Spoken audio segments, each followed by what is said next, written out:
name is Conrad Steiner. I'm a doctor of medicine. Tonight's story has the title, Dr. Impossible. Guardian of birth, healer of the sick, comforter of the aged.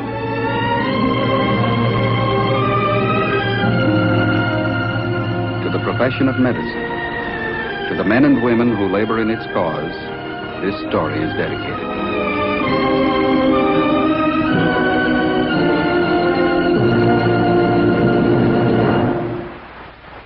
Our presentation tonight, a chapter of medical history.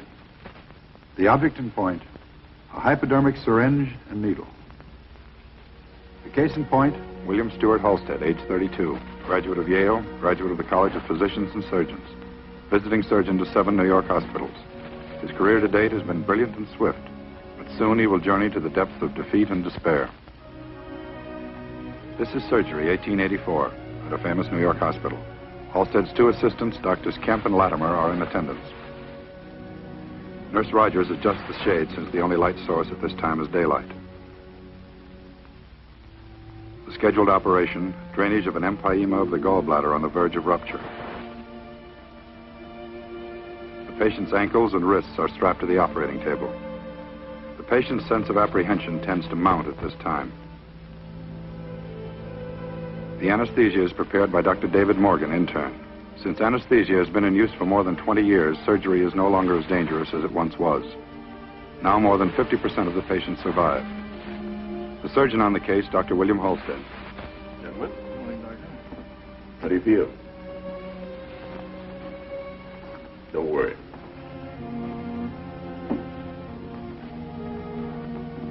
The surgeon and his assistants no longer operate in street clothes.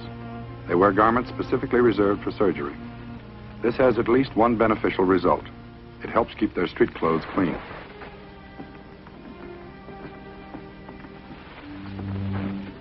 Antiseptic surgery is still new. The method's crude. The hands of the surgeon and his assistants are washed in soap and water.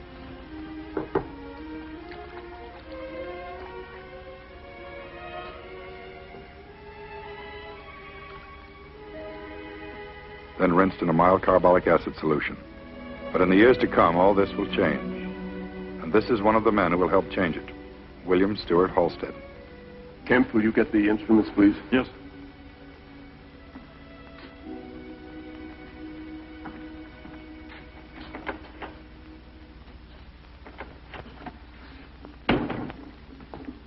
Charles, you got the instruments? Yeah. Wait a minute. I gotta get the bread out first.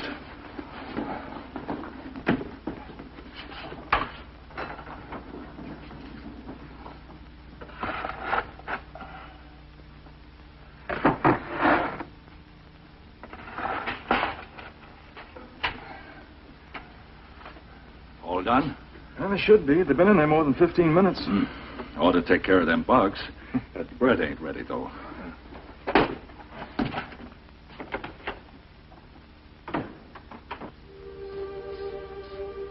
The operation is now underway. Carbolic acid solution is sprayed over the entire operating area for antiseptic. Before its shortcomings are discovered, the acid fumes will claim the life of more than one world-famous surgeon. Among them, Baron Joseph Lister.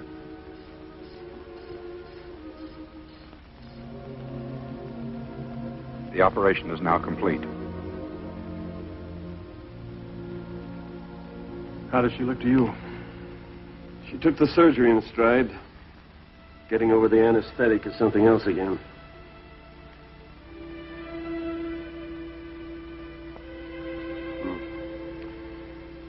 Feeble heartbeat. Cold. There must be a better way to do it, both for us and the patient. You mean the procedure? I mean this. What medicine needs today is an anesthetic without a hangover. There must be a better way. Cocaine. Cocaine, the newly discovered drug, is seized upon as a possible answer. Within a matter of weeks, Halstead begins testing it as an anesthetic agent. We know this much. Apply this cocaine solution to mucous membrane and it relieves pain. Kills feeling. It's an anesthetic. That's fine. But it's not enough. The area of insensitivity is small. It has to be. But suppose the cocaine solution is injected directly into the nerve. What happens then? It's hard to say. I don't know. No one does. There's only one way to find out. Dr. Halstead, I'd be glad to volunteer. Thank you, Morgan. The first one's on me.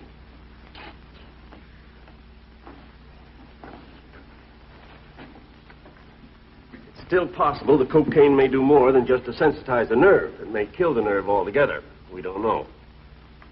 You'd better keep a log on this, Doctor. We'll start out with a 4% solution cocaine. Quantity? 6 minims. Well, one of you better keep track of the time, too. We'll have to know how long before the results take place. Ready? 6 minims are injected subcutaneously on the dorsal or undersurface of the forearm at the junctions of the middle and upper thirds near the ulnar border.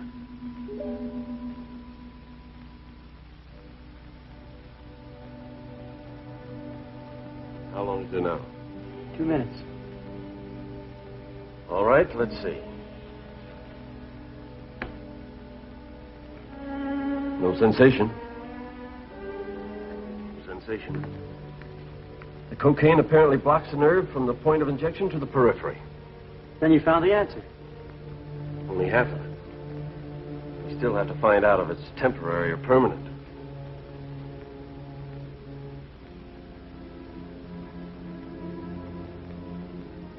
Ten minutes, no change.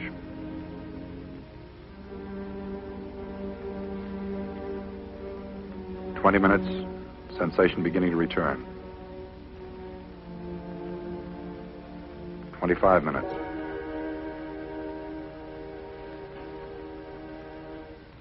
Complete restoration of sensation.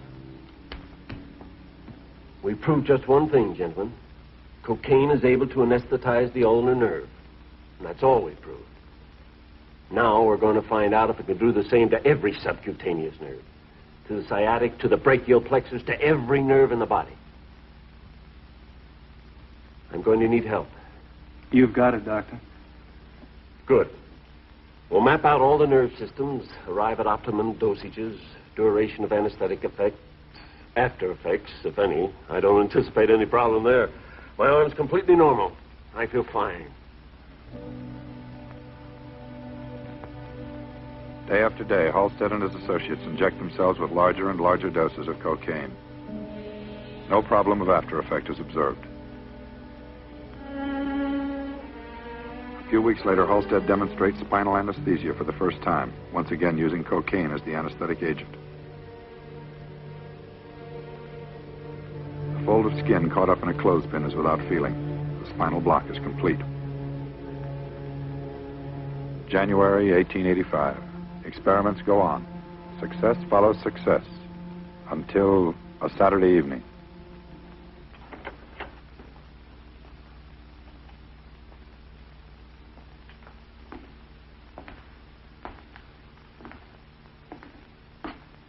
Bill?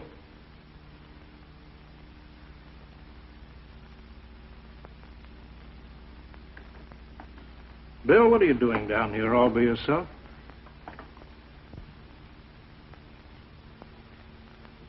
Oh, hello, Dr. Welch. It's Saturday night. Don't you get enough of this place all week?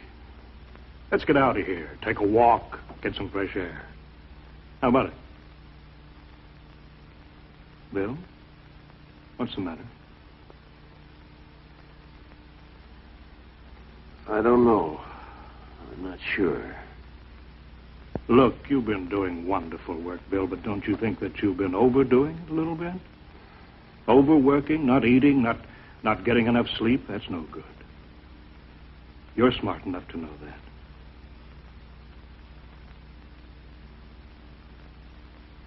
Bill? Oh, sorry, Dr. Welch. Come on over to my house. We can sit down and have a talk.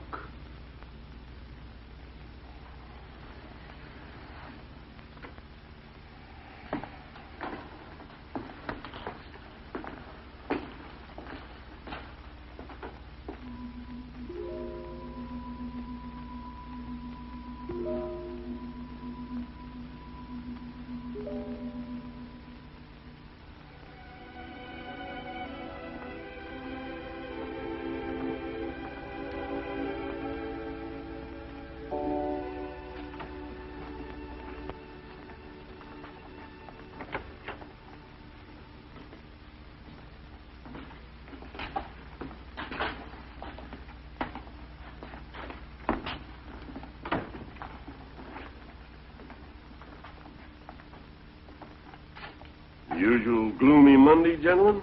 The usual. Shall we get started, Doctor? Put it down. What do you mean? Put it down. I'm sorry, Doctor. I don't understand. It is my considered opinion that cocaine is a habit-forming drug. Recall the past 4 or 5 weekends. Why have they been so depressing? Why? All week long we feel fine. Then the weekends come along. Saturdays, Sundays. We feel low, depressed.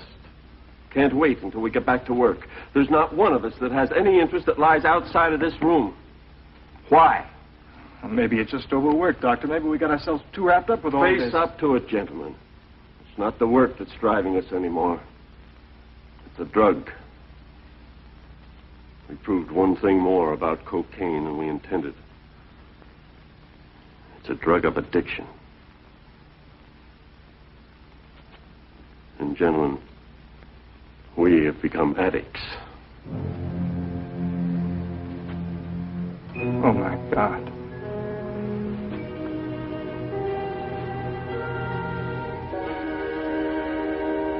My God.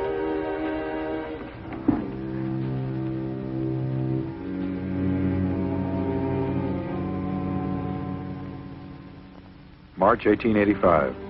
Within a few short months, a grim change has taken place. There are no more successes for Halstead, no more glory. Even his practice is gone. The two-edged weapon has taken its toll.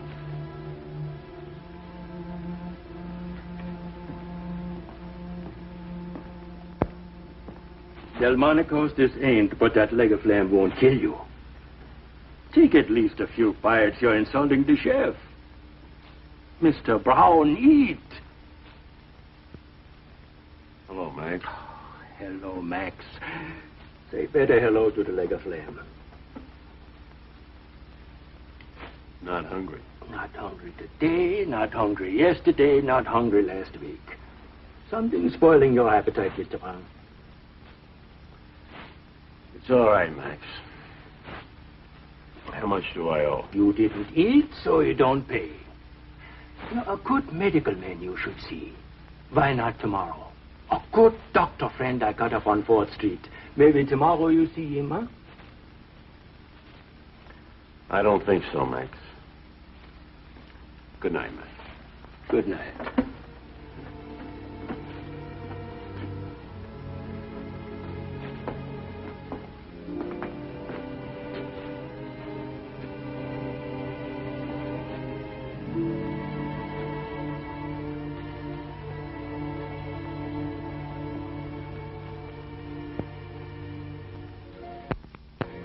They were born in shadows, and to this day they remain in shadows. The months and years Halstead spent struggling with the scourge of cocaine.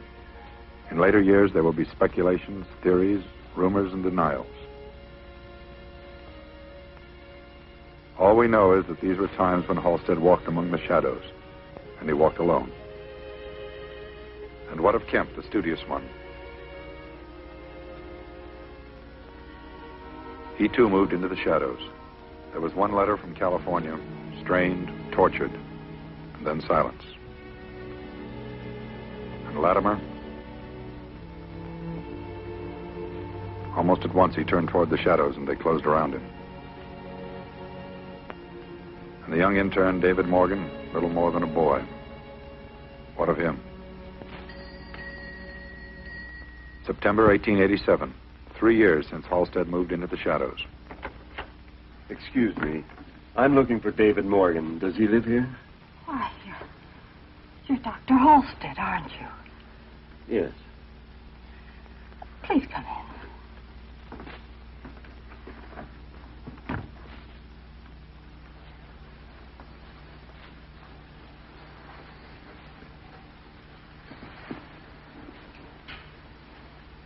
Come in, Doctor, please.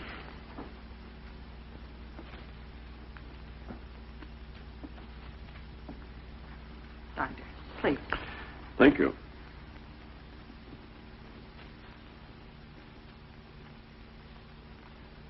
How's David? I haven't seen him for some time. Is he at home tonight? Why, he's dead. He died 2 years ago. You didn't hear about it. No. No, I didn't. I'm sorry. What was it? An overdose of cocaine. Doctor, I thought you might like to know that one of the last things David said was that Dr. Halstead experimented on himself more than all the others combined. He worshipped you. You can see how much worship I deserve.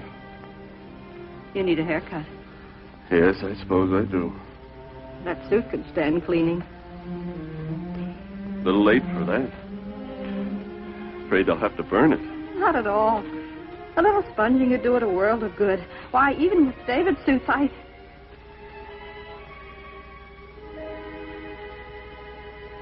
You would have been a fine doctor, Mrs. Morgan. There's only one thing I can tell you. I know it's not much comfort, but he didn't die for nothing. Believe me. I know. David knew it, too. You know, Doctor, nobody wants to die, especially a young boy. But he didn't complain. Even when he was terribly sick at the end, he didn't complain. Except that he couldn't go on with his studies. Oh, I'm keeping you. I'm sorry.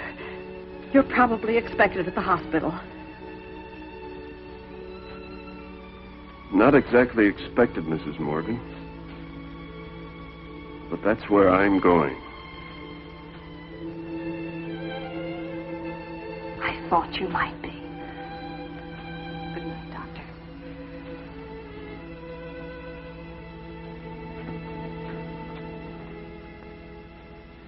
I've done everything.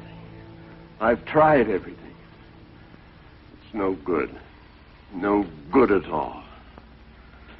I tried to run away from it. I tried everything I knew. I drank. I wandered. I traveled. I took a boat trip. I stayed at the Windward Isles. I came back, and I was still caught in the same hopeless trap. I can't fight it alone. I've tried and failed 12 times over. I need help. Will you give it to me? Dr. Welch? I got a letter from Baltimore a few weeks ago, Bill. Johns Hopkins is setting up a medical school. I've been offered the chair of pathology. I've accepted. That's wonderful. Congratulations. About a house on Cathedral Street. My housekeeper's down there now getting it ready for me. It's a large house, Bill.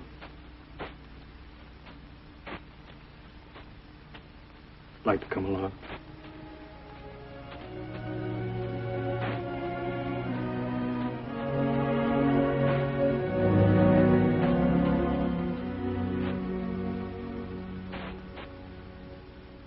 Three-fourths of your usual dose. We'll keep you on that for 2 weeks. And the dose drops down to 1/2. Another 2 weeks and down to 1/4. 2 weeks more, then nothing. I understand. The weaning period. It's the only way we can tackle it. Complete immediate withdrawal seems to lead to collapse and death. Like your room? Very much. Nice view of the garden? It won't be too bad for the first couple of weeks, Bill. After that, it's going to get rough. When we get you down to 1/4 dosage... We'll start worrying then. We'll start worrying now. This is the time when you've got to decide. A few weeks, and your whole body will be screaming for the stuff. Then we'll let it scream. There are going to be days when you'll be climbing the walls, pounding the door with your fists. You'll be ready to sell your soul for it. I'm not trying to panic you, Bill. I want you to understand what's ahead of you. I understand.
You'll do. 3 weeks since you went into complete physical collapse. You had me scared green. You must have the constitution of an ox. Thanks. There were times there I never thought you'd make it. Neither did I. I've been making a few inquiries. There's a job waiting for you at Johns Hopkins. Anytime you're ready. Thank you. Doctor, just one more thing. Yes? I'd like to have some cocaine. About 200 minims.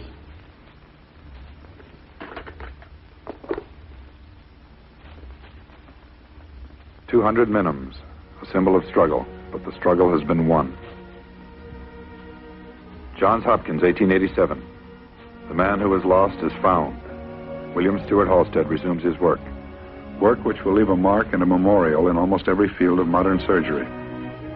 He devises an operation for the cure of inguinal hernia, considered till then almost incurable. He conceives, designs, and introduces rubber gloves into surgery. He initiates a new surgical procedure to deal with cancer of the breast and confers upon women suffering from this disease benefits beyond estimation. He invents and introduces to surgery silk sutures, gutta percha tissue, the mattress suture, silver foil for wound dressings, the Halstead artery forceps, all now in universal use. There were years of recognition and reward, so much of which he owed to this room which had been his prison, and the man who had been his friend, Dr. William Welch. Oh, that's wonderful, Bill. Wonderful. I'd like to hear some more, but I'd at a lecture in the morning. And I have to operate. Oh, say, Will, before you go, I have something I want to give you. Oh?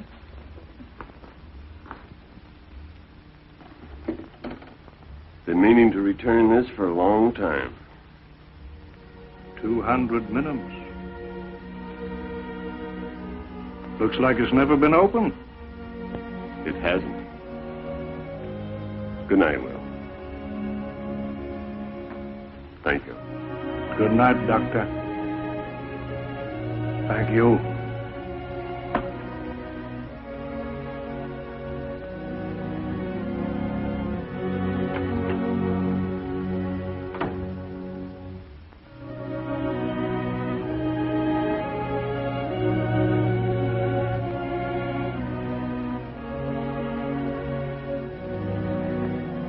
God keep you, gentlemen. God keep you well.